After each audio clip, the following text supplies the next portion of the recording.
I would like to say Apajigo Miigwech. Thank you so much to Andrea Maxworthy O'Brien, Janice Mateo Toledo, and all the members of the selection committee for this humbling award. The Jane Addams Peace Prize means so much to me because it honors children's literature that works towards dismantling injustices, towards a more peaceful world. It is such an honor to receive this distinguished and important award that recognizes our book and the message that water is sacred and that we are all connected to each other and to Mother Earth. I am especially grateful this award allows for further recognition of Native peoples and what we are fighting to protect for all of us. And now I want to show you the journey of We Are Water Protectors and how it went from becoming, just notes and scraps and bits of paper to an actual book. And so, first thing was, of course, the idea when I heard about, Standing Rock and really Indigenous peoples fight around really the world to protect the water and the land. I just felt, I knew I needed to do something, but I didn't know what it was. And that's kind of when after reading so much, I knew that I had been, written children's books. So, and I have a previous picture book written. So I thought, well, maybe I could write a picture book or a children's book that could talk about these issues. So that's kind of where the inspiration came from.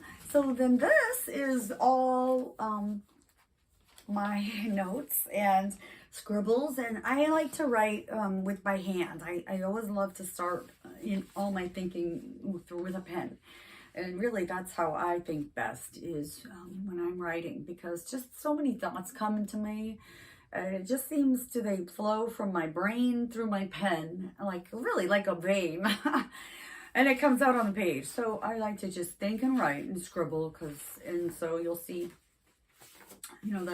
just a lot of different notes and any kind of paper, a lot of little post-it notes, just any type of paper I can find. I write notes on. And then I start to type after I have some thoughts about how the story is going to go and what it's going to be. And that's when I start to type. And then I share my stories with my critique partners and friends that read my stories and give me their input. So then their input is usually something like this. And then I do a lot more scribbling and writing as I think through what they wrote to me. And here's some more really great comments from my wonderful critique partners that I would be totally lost without. Also, just a lot of notes here. So this is where it all starts, and then I share it with my agent. And then again, I'll take more notes. I write down everything we talk about on the phone. I just write everything down because I have to be able to refer back to it. I'm always afraid I'm going to forget something. So this is how my story begins, and then like I said, it goes on to typing, and then the drafts and the mini revisions that I make to it, and then it finally becomes something that we can send out to editors. And then, so that's what happened. We sent it out, of course, and then it was found Roaring Book Press, and then we found the amazing Michaela, Goade, and worked together. Her and I worked together really well, closely. I should say she's a dear friend of mine on the book, getting the, just the cultural details correct, and so that they were,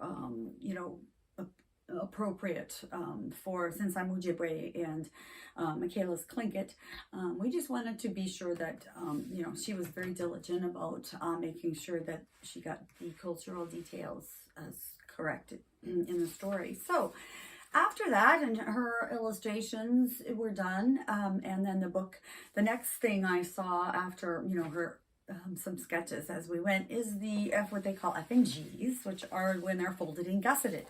So that's when you get to see the cover, which is exciting. And then in this case, there were two covers they shared with me.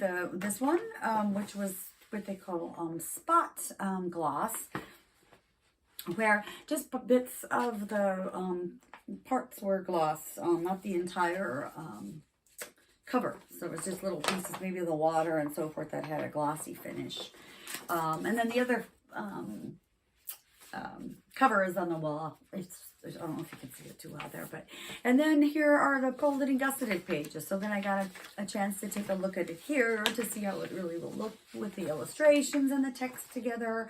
And then, you know, if there were any changes to be made, that's when those were made. You know, maybe adding more details and or anything to the back matter, just to get it all done and right. And then after that, I received the ARC, which is the advanced reader copy. And that's when you could see it, you know, it starts to look like a book. It's soft copy, but everything kind of is, you know, together, and you see the page turns, and, you know, it feels like it's becoming more real. And then, of course, the next bit is when it becomes the actual book itself, and it has the hard back and so forth. So that was the journey of the book. I hope that was helpful.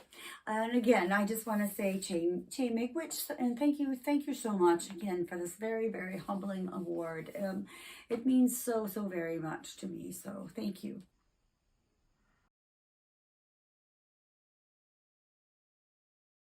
I did just want to say a few words about being here today with you all. I'm in Sitka, Alaska right now, which is traditional Tlingit Ani, Tlingit country, Tlingit land, and I'm a member of the Tlingit Haida Indian tribes of Alaska. And I'm just really happy to be here. And I wanted to say Ganesh thank you to the Jane Addams Selection Committee for lifting up We Are Water Protectors for this honor, alongside all of these other brilliant books and creators who I admire. It's so encouraging and affirming, and I'm truly grateful. The research for We Are Water Protectors was intense and a bit of a roller coaster. I wanted to try to understand and wrap my head around the events of Standing Rock as best I could. And working on this book was quite a roller coaster as well.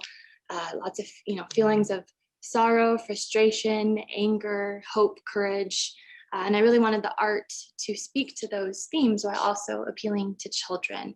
And I felt that Carole's text handled it really beautifully, and I wanted to rise to the occasion and help amplify the story. I thought that cosmic, universal, and Mother Earth imagery would hopefully speak to a wider audience, and then layers of symbolism and tucked away details would hopefully help more Native readers feel seen. And I was intimidated and spent a good deal of time thinking about whether I was the best fit for the story, because I feel like it's an important question to ask, especially working on stories by Indigenous authors and just marginalized voices in general. But I felt that if I could communicate a sense of Ya'at Une, which is respect for all things, I felt that I could do the story justice. And the 2016 gathering at Standing Rock was historic, and thousands of water protectors, both Native and non-Native, congregated in solidarity at the Sacred Stone Camp. It became the largest intertribal alliance in documented history, and it was my goal to speak to this unity and the diversity within that unity through different ages, skin colors, traditional regalia, and also contemporary clothing. And overall, I wanted to paint a rich tapestry of contemporary Indigenous people because we're so often fighting erasure and misrepresentation. And we are still here and still fighting, and in many different ways. Working on this book helped me more deeply understand art as activism and picture books as activism. And for that, I will always be grateful. And Standing Rock was sadly not an isolated event. The book needed to feel timeless in that sense. In our country, there's a long, dark legacy of land theft and broken treaties, of colonialism and its systematic attempts to eliminate. So I needed to speak to that. But there's also a long legacy of Indigenous resistance and Indigenous-led movements to protect our lands and ways of life, and yet the land and ways of life for all. So many of these fights are still ongoing, like the fights against Coastal GasLink, Keystone, Line 3 pipelines, alongside other fights for environmental justice. And here in Sitka, it's an ongoing fight to protect our herring population, which are a touchstone species for everything, our whole way of life here in Southeast Alaska, native and non-native. So we're fighting to protect it from commercial overharvest. And today I'm inspired by all of the youth we have. There's so many young folks who are at the forefront of environmental justice issues. And all the books I work on, I hope that Indigenous children leave the story feeling seen and celebrated, because they're so often told the opposite in our world. Additionally, it's vital that non-Native children see these stories centering Native peoples in a multitude of experiences. I was and am greatly honored to have helped bring this book to life and to be here with all of you today.